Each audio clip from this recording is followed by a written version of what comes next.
From WLWT, this is Let's Talk Cincy, presented by Western and Southern Financial Group. Put our financial strength behind you.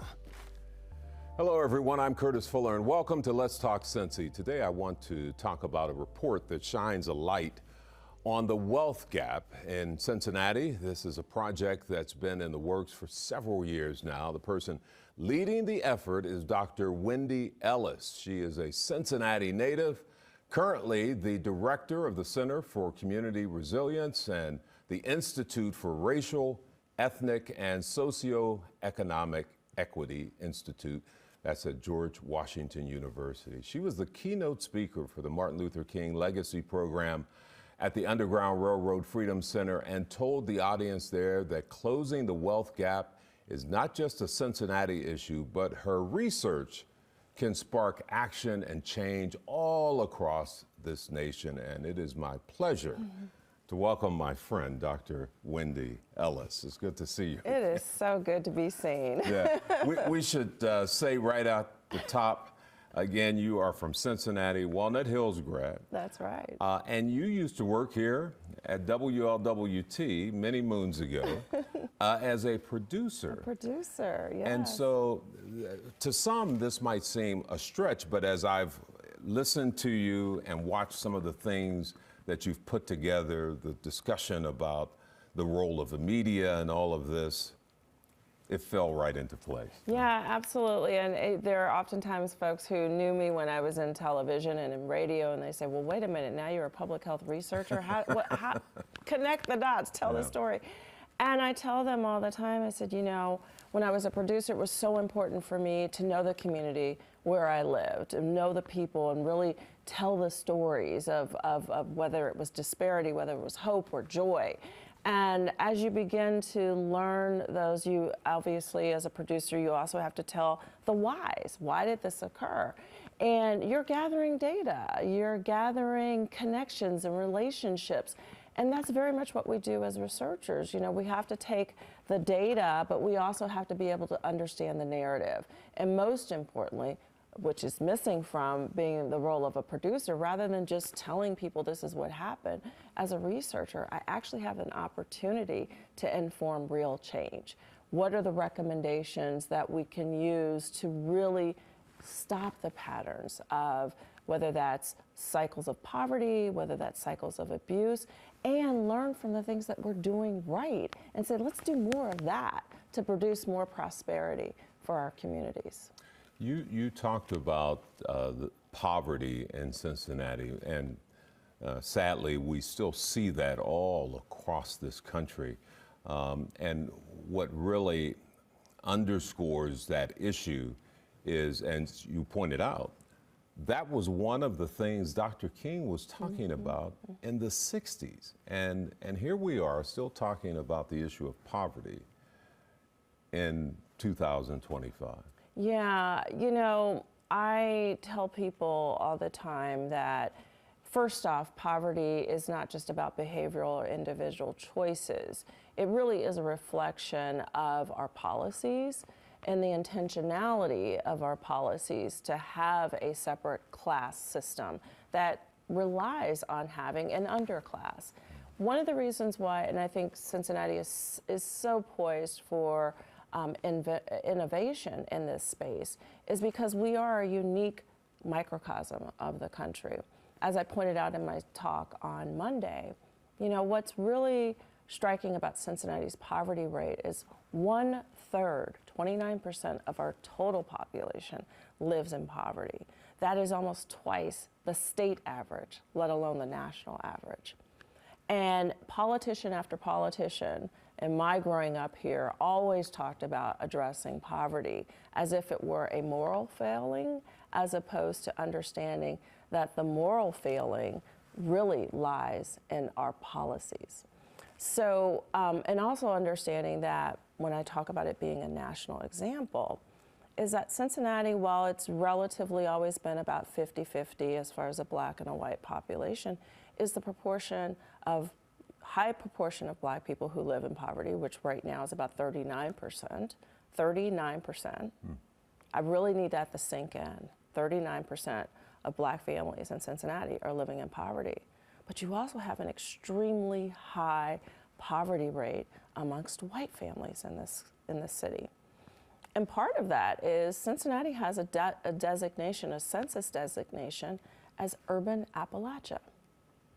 We know the Appalachia region in this country has some of the most highest poverty rates in the country.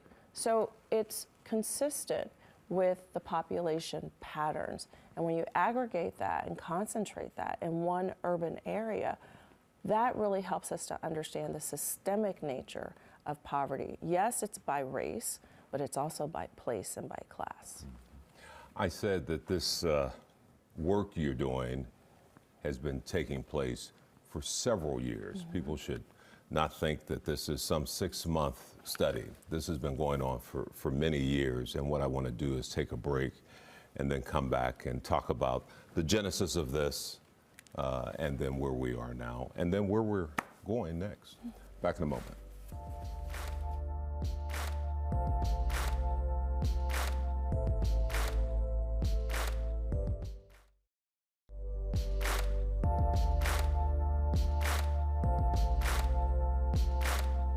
Welcome back, everyone. I'm here with Dr. Wendy Ellis, and she has been leading the effort on this report. It's called Closing the Wealth Gap.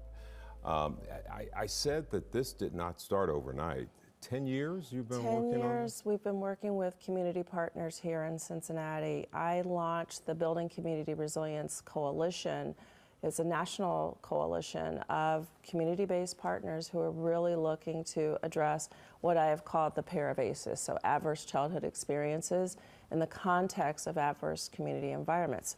That means we're looking at root causes and we're looking at systems. So yes, we've been at work together for 10 years. I'm very proud of many of those coalition partners who have pioneered and championed and innovated in addressing trauma, and such as Joining Forces for Children, doing trauma-informed care and practice, but even Ennis Tate Ministries in Avondale, where they have begun to do scripture-based curricula to help people of color, the Black community, really understand what are the effects and the toll of racial trauma over generations. Yeah, and what's also impressive is that you've been touching base with, we have 52 neighborhoods, as you know, in Cincinnati, and so you may not hit every neighborhood, but you're hitting the east and the west sides of town, if you will.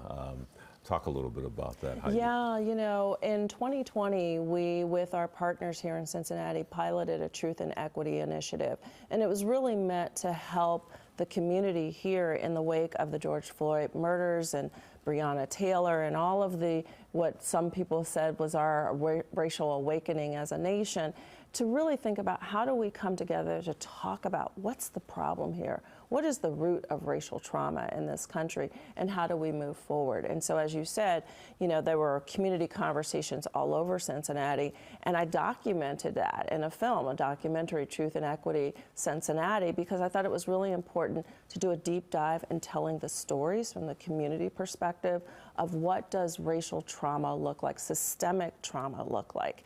And it helped us to understand the policies that come from Cincinnati Public Schools historically, or even our own city's 1948 master plan, and understanding that it wasn't a point in time that a decision was made. It's a decision that was made that's had ripple effects across generations. And out of that initiative came from the community, this agenda of we want to move towards change. It's not just rehashing the trauma, but how do we heal? How do we restore? How do we actually thrive?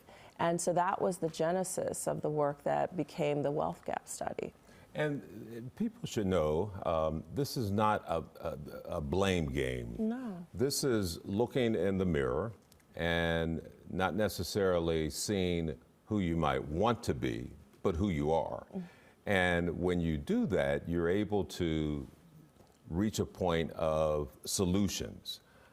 You can't get to the solution without really fully understanding how you got there and what the problem is. Yeah, I think that part about the blame game is so important, because, you know, you've heard politicians say, well, you know, I never held any slaves, or I didn't write that policy. Of course, those things are true, but we're all benefiting or being oppressed by these policies that were put in place that have an afterlife.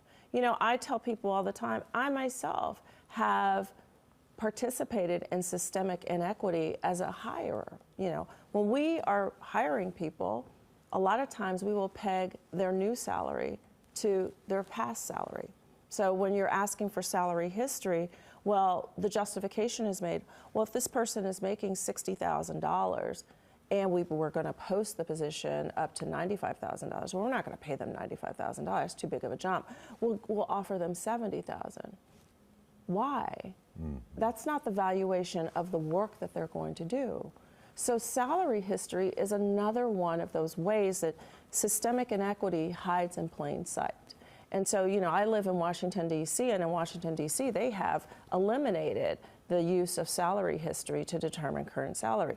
You pay people what the job is worth and what they are worth, not where they've been valued in the past. So those are the ways that systemic inequity exists in plain sight, and how all of us unknowingly participate in that. So the blame game, like you said, hold up the mirror, and you think about how you are perpetuating inequity simply by following the rules or the practice.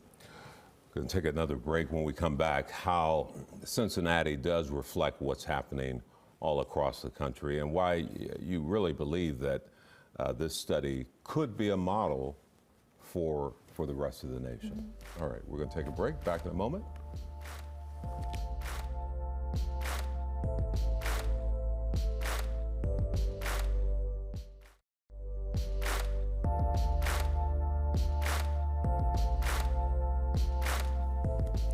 Welcome back, everyone. An interesting report called Closing the Wealth Gap, and Dr. Wendy Ellis is a huge part of this. Cincinnati, this is home for you. You're saying that what you see in Cincinnati in many ways is a reflection of what's taking place in every corner of the USA. Talk a bit about that, how this report could be a model for across the country. Yeah, you know, it is certainly not a report to rehash data of what we already know, right? We know that there's a home ownership gap. We know that there's a life expectancy gap. We know that there's an educational attainment gap. And it's fairly reliable by race and by place. And when I say place, I mean neighborhoods. Lower income neighborhoods, you seem to have a concentration of all of these disparities. So that's the gradient that we look at. What is important and unique for Cincinnati is not the policies or the systems that have driven it. It is the opportunity for action. You know, when I look at who are the elected leaders, when I look at the amount of wealth that is concentrated in this city, when we think about the Fortune 500 companies, and the money that is already being spent, various pockets to close these gaps, what we saw was there was a misalignment or a lack of alignment, and most importantly, measurement. And so this report outlines specific opportunities for action and alignment. You know, Mayor Pourval wrote the blueprint for financial freedom and released that within the last 2 years. Avondale released a quality of life report in 2018. Two separate initiatives, but outlining really the same vision for thriving neighborhoods that have solid economic foundations. And so for us, it was, well, why aren't these even connected? They're out there, they're active, but also looking at some of the philanthropic donations that are already out there, whether that's Fifth Third, Kroger, Procter & Gamble, Greater Cincinnati Foundation. Where are we coming together to collectively say, this is what success looks like, and this is how we're going to define it?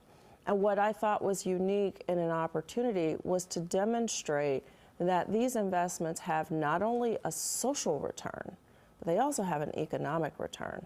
And that matters to private businesses, but it also matters to our city leaders, and it matters to our community. And so what this report does uniquely is put those two together to, and here's where the producer mind comes, to tell the story of success in a measurable way. So we, in addition to producing the report, we have developed what we're calling an opportunity dashboard. And it's not a dashboard that, there are a lot of dashboarding that goes on, but rather than just being able to do retrospective analysis, we're actually creating predictive models. Predictive models based on specific data from Cincinnati that helps us to understand if we make a couple of policy tweaks here, whether that's in housing or economic development or education, investments in early childhood development, it's not a simple X to Y. It is looking at the cumulative effect of all of those policies to then drive change over time. I had someone ask me yesterday, well, what can we expect to see if this is implemented in 3 to 6 months? Sir, we are trying to change the needle on something that's been intractable for generations. What we would hope to see if we have this collaboration in 3 to 6 months is that we have determination and we've built trust. And how do you do that? Is by actually making the investment to get the needle moving. And so what we're really saying is that Cincinnati, you have all the assets in place. Let us help to build this framework, define how we're going to measure success, and then track that over time. And where we fail fast. And where we see change, we double down on that investment. But it's possible. And that's what super excites me is that, this is all innovation. And I get to bring it back home to my hometown.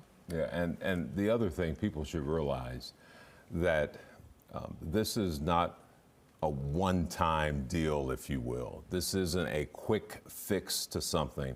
And while the intent of the question asked of you in terms of if it's done in 3 to 6 months, this is an ongoing process. You use the word intentional. People will have to be intentional, not just for 6 months, not just for a year, but ongoing to make lasting change that will define now and the future. You, as a producer, you know that I have to take another break. Here we go. We got to pay the bills. Pay the bills. It's the final break, but then we'll come back. And I really want you to let people know how they can find out more information and how they can be a part of this. We'll be back in a moment.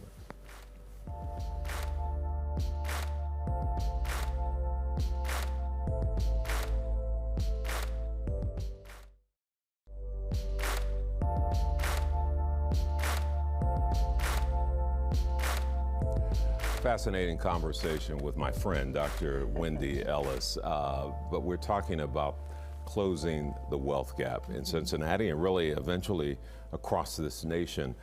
This report that is out. If people want to find out more information, because to have it in your hand, to read it, to learn about it, is there a place where they can go to get this? Yeah, absolutely. They can download it either from our website at the Center for Community Resilience or the Institute for Racial, Ethnic, and Socioeconomic Inequity. And I will also say that in addition to reading the report, while I don't live here, I am constantly coming back and forth. There will be continue to be community meetings. There'll be public meetings. And so there are ways for people to get engaged with the leaders that are already here. Yeah. I should also point out that I think the last time you were on the program, we were talking about the Kenyon Bar study that you did and worked on. And I think you mentioned that before the City Council committee when you spoke to them. Just update people on what that report was all about. So, different from this. Well, actually, there wasn't a report for Kenyon Bar. It was much more telling the story about the destruction of Kenyon Bar so that people really understood the policies that really drove what we see as the current West End. So that's in the documentary. But what has happened since then has really been, I think, a understanding, a crystallization of understanding what repair is necessary, and that while parts of West End are being revitalized, many of the same people that have always been left behind are being pushed even further behind. Interestingly, after this meeting with you, we're going back to West End this afternoon to meet with community members and understand how can we apply the same approach that we did for Avondale and for Riverside to West End, and similarly begin to understand how many of the recommendations that we have for the Closing the Wealth Gap can be applied specifically to the West End with regard to creating these neighborhood-based hubs. And although I said there isn't a direct connection with the Closing the Wealth Gap report, I guess I could correct that in saying the fact that it is a historical point, that does lead us to now and beyond, right? Oh, absolutely. There's a through line here. If you watch just the maturation of the work over the last 10 years, we started with community-based councils. The more that we learned, the deeper we went. That led to the truth and equity work. Then the more, it was really like one of those, the veil was removed and we were able to connect the policies over time. It's not just telling the story of West End in that film. I tell the story of the community I grew up in, Kennedy Heights, and understanding how closure of one elementary school, the ripple effect of that in the 80s, the moving of Kroger into that space, then Kroger leaving. What are the effects of not just public policy, but our economic development decisions to disrupt what are healthy neighborhoods? So there were a number of different communities that we went deep in to tell that story. And as we learned from that, effort, that's what led to, okay, the next deeper dive is the wealth gap study. And so for me, this is just a continuation of what has been a decades-long effort with community partners here to get to the root cause, not just talk about it, but we have the resources to do something about it. The question is, do we actually have the will? I believe that we do, but what's needed is a framework, and that's my gift to the city, is a framework of we can do this and we can measure our progress over time. We just have a few seconds left. I had asked you this before. The response from the corporate and political leadership of Cincinnati has been good? It's been very receptive. Everyone is interested in this stakeholder meeting that we want to pull together, that, how can we work together? How can we use the opportunity dashboard to measure our success over time? So as my sleeves are already rolled up, let's do it. I'm ready. Well, congratulations on this, and we'll put up the information so people can find out much more. It's always good to see you. So good to see you. Dr. Wendy Ellis. Well, that does it for the program today. Thanks for joining us. I'll see you next time for another edition of Let's Talk Cincy.